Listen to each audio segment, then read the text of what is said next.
Hey there, in this quick guide, I am going to show you how to change your Google Chrome profile name in just a few easy steps. First, open up Google Chrome and look at the top right corner of your screen. You should see your profile icon right next to the three-dot menu button. Click on the profile icon. A little window will pop up showing your current profile and possibly other profiles if you have more than one. Now click icon next to other profiles. This will take you to the profile management page where you can edit or delete Chrome profiles.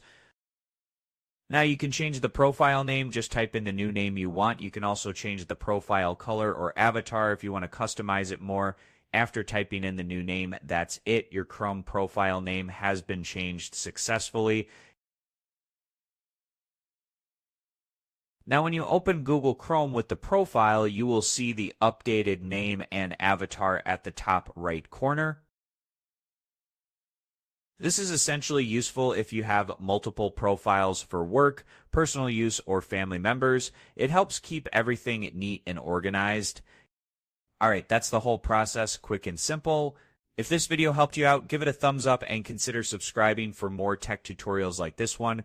Thanks for watching, and I will see you in the next video.